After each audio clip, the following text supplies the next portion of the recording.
On live TV, Sarah Ferguson dropped a bombshell that rocked the monarchy. With calm precision, she exposed a buried connection between Prince Andrew and Meghan Markle, shattering royal silence. Within minutes, social media exploded. The palace froze, and one truth became clear. Sarah's loyalty had officially ended. Sarah Ferguson leaks Prince Andrew's secret live, UK frozen in shock. It was supposed to be just another interview, but Sarah Ferguson had other plans. On live TV with cameras rolling and hosts stunned, she dropped a calculated bombshell that sent shockwaves across Britain. In a calm, deliberate tone, Sarah spoke about a long-buried connection between Prince Andrew and Meghan Markle. Not speculation, specifics, dates, places, and names. She hinted at photos, witnesses, even documents she had held back for years. "This isn't about revenge," she said. "It's about truth, and truth eventually demands light." Viewers froze. Within minutes, social media exploded. Hashtags trended. Royal commentators were blindsided. Buckingham Palace said nothing. This wasn't a slip of the tongue. It was a coordinated detonation. And behind the scenes, aides knew. This wasn't just about Andrew anymore. 2. The night that changed everything. 2009 London. Sarah took it back to 2009 London. A private royal adjacent party, filled with celebrities, aristocrats, and powerful insiders. She claims this is where Andrew and Meghan first crossed paths, not as strangers, but as part of an elite circle. It wasn't a tabloid event. It was quiet, selective, and deeply off the record. But Sarah remembers one unusual detail. Meghan, then still an actress, repeatedly requested Prince Andrew's personal driver. Not once, several times. The implication was subtle but clear. Meghan knew who mattered, and she knew how to move around unseen. "You don't make those kinds of requests unless you're comfortable," Sarah noted. The timeline she laid out was chillingly specific, raising questions about how early Meghan's royal orbit truly began and what Andrew's role in it was. This wasn't just social mingling. It was the first glimpse into a network of power and secrecy that would only grow more dangerous with time. Private driver breaks silence. The pattern behind the secret. Just days after Sarah Ferguson's live revelation, the story took a darker turn when Prince Andrew's former private driver stepped forward. Appearing on the same podcast, his voice was steady. His story exact. "I drove her, more than once. Late at night. Always private." He confirmed at least 3 visits to Andrew's private villa, all matching Sarah's 2009 timeline. Each trip was pre-scheduled, with no staff present when they arrived. He remembered Meghan's demeanor, often quiet, sometimes tense, but never surprised. Even more shocking? He said he had already testified about these movements during Epstein-related proceedings. Not rumors, not gossip, official statements, legal record. He kept driver logs, dates, destinations, even the names of hotels. "There were things left behind. I was told not to speak. But now, it's all coming out." The driver's words gave Sarah's story sharp teeth. Suddenly, this wasn't just an emotional revelation. It was verifiable. And Meghan's name wasn't just caught in whispers anymore. It was printed in black and white. 4. Inside the shadow world. Exclusive clubs, private yachts, and secret rooms. The leak opened more than a scandal. It cracked open a secret royal underworld, one Sarah claimed Meghan willingly stepped into. This wasn't palace tea. It was about exclusive clubs in Mayfair, private yachts docked off Monaco, and secure rooms with no cameras. The kind of places where access is currency and rules don't apply. Sarah didn't say Meghan was a victim. In fact, she implied the opposite. She knew where she was. She knew who she was with. She described how Prince Andrew hosted gatherings outside the royal radar, away from press, away from protocol. Meghan, according to Sarah, was a recurring guest, and her presence was not casual. And then came the name everyone feared: Jeffrey Epstein. Sarah didn't accuse directly, but she didn't have to. The moment Epstein's name hung in the air, the audience connected the rest. What started as a surprising leak had now become a dangerous web, and Meghan's history was suddenly linked to a world she thought she had left far behind. A close friend speaks. Meghan's role in the collapse of Sarah and Andrew. Just when the storm seemed contained, a new voice added fuel. An anonymous friend of Sarah Ferguson, her voice distorted, her words sharp. Meghan wasn't new to the royals. She was already in. The woman claimed Meghan had been a regular face at private royal gatherings years before Harry. She wasn't an outsider crashing the gates. She was, the friend said, positioning herself long before the world noticed. According to her, Meghan often gravitated toward Andrew, engaging with him at events, always close by, always composed.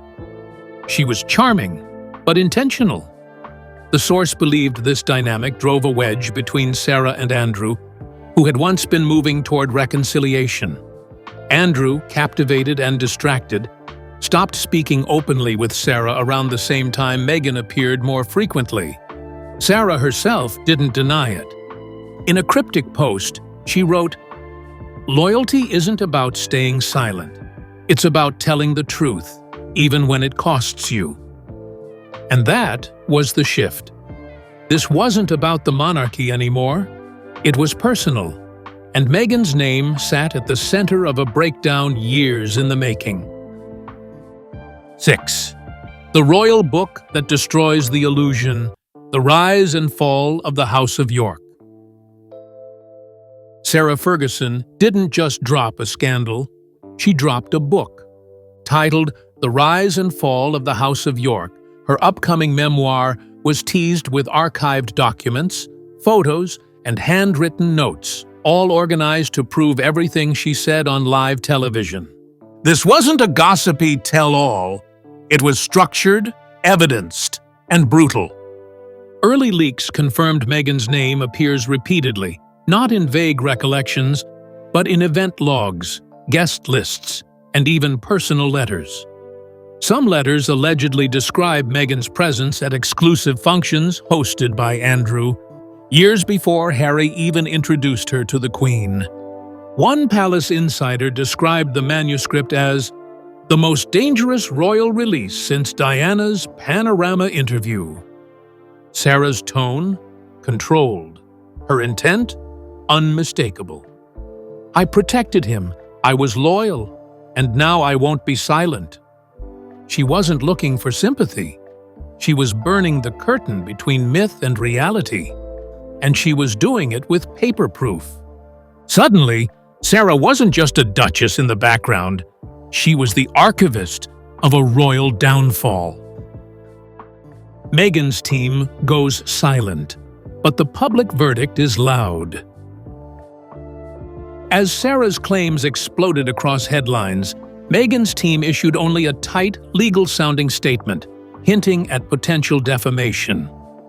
But Meghan herself? Total silence. At first, it seemed strategic. But then the silence grew louder, and so did the public reaction. Social media turned brutal. Former supporters began connecting dates, reviewing Meghan's past interviews, and comparing them to the timeline Sarah and the driver revealed. Old footage resurfaced, statements were reanalyzed, and the question echoed everywhere. What did Meghan know? And when? Netflix, once her golden platform, quietly halted promotion of upcoming projects. A major brand reportedly backed out of negotiations, citing reputational uncertainties. Even her allies in the press were hesitant. Behind the scenes, PR advisors reportedly urged a public denial, but Meghan refused, or hesitated too long. And that delay changed the narrative. Her silence, once a strength, now felt like guilt. Every day, she said nothing. The story spun further out of her control. As one headline read, "Silence is no longer protection, it's evidence." 8. The royal family responds, and it's a cold, brutal cutoff. Inside Buckingham Palace, King Charles had seen enough. While the public unraveled the drama, he took decisive, silent steps. Andrew's privileges were frozen indefinitely. No return to duties, no access to private funds, and Royal Lodge placed under review. And Sarah? Though no longer officially royal, she was warned that if she continued releasing materials, her remaining ties to the firm, security, invitations, even honorary roles, would be reevaluated. But Charles didn't stop there. No one is above consequence, not anymore. That was the line insiders heard him repeat in private meetings. The palace gave no formal response to Sarah's podcast or her book, but actions spoke louder than words. Behind the scenes, a new protocol was drafted. Tighter control over royal-adjacent titles, stricter boundaries for ex-royals, and a brutal reminder: the monarchy protects itself. For the House of York, it was the final confirmation. They were no longer shielded by birthright. Charles had drawn a hard line, and the public? Many applauded it. But for Meghan, Andrew, and Sarah, it meant the firm had officially closed its gates. Sarah and Andrew, the real reason she turned. For years, Sarah Ferguson and Prince Andrew shared a bizarre post-divorce closeness. Still living at Royal Lodge, still attending events together, still presenting a united front. But that image cracked behind closed doors. Sources close to Ferguson say the real breaking point wasn't public scandal, it was personal betrayal. Andrew had kept secrets, dangerous ones, not just from the world, but from Sarah herself. And when King Charles's eviction order hit them both, Sarah realized she had been collateral damage in Andrew's mess. "He dragged me down with him," she reportedly told a confidant. Sarah didn't leak out of spite. She fought back with receipts. Garares, not to destroy Andrew, but to finally free herself from the consequences of his shadow. Her tell-all book wasn't impulsive. It was planned. Pages were time-stamped, logs verified, names redacted, until now. She knew it would cost her. Titles, allies, maybe even her last thread of royal favor. But she no longer cared. "Better to burn the bridge," a friend quoted her saying, "than let him walk me back across it." This wasn't revenge.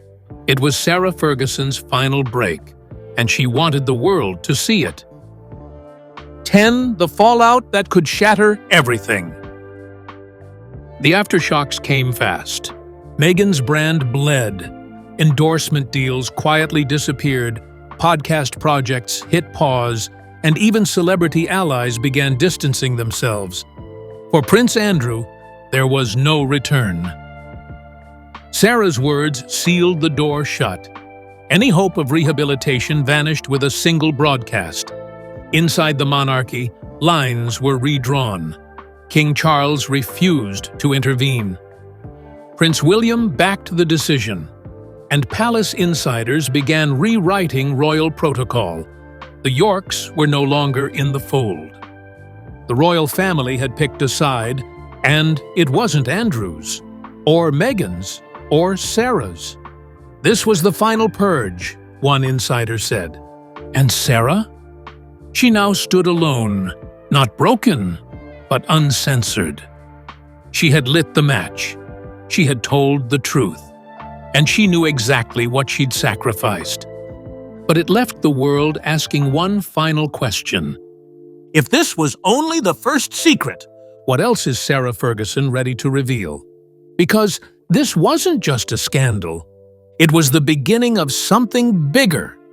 And Buckingham Palace knows it. Sarah Ferguson didn't just speak. She detonated decades of royal damage control. Her words triggered chaos across the monarchy, left Meghan cornered, and sealed Prince Andrew's downfall. But this isn't over. The documents, the book, the interviews, they're coming. The royal family may have cut her off, but they can't silence her. Not anymore. What other secrets does she hold? And how deep do the connections really go? One thing's certain. This leak changed everything. And if this was Sarah's first move, the next one might burn down more than just Royal Lodge. Stay tuned. The storm has just begun.